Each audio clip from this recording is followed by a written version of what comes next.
Lakers, laglag na sa NBA Cup matapos ang pagkatalo sa Thunder. Shai Gilgeous-Alexander muling nagpasiklab sa kanyang laro.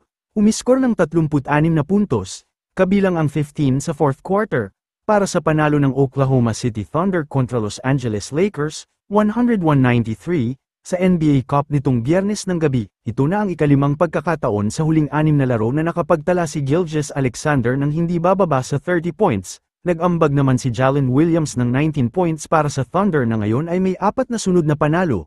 Para sa Lakers, nanguna si Dalton Knecht na may 20 points, kabilang ang 5 3-pointers. Si D'Angelo Russell naman ay nagbigay ng 17 points mula sa bench. Gayunpaman, ito na ang ika-4 na talo ng Lakers sa huling 5 laro nila. Dahil sa pagkatalo na ito, tuluyan nang nawala ang tsansa ng Los Angeles Lakers na makaabante sa quarterfinals. Isa itong malaking kabiguan para sa koponan matapos nilang masungkit ang inaugural NBA Cup title noong nakaraang taon. Sa ngayon, ang Phoenix Suns, San Antonio Spurs, at Oklahoma City Thunder ay may record na 2-1 sa West Group B, habang ang Lakers ay nalaglag na may 2-2 record.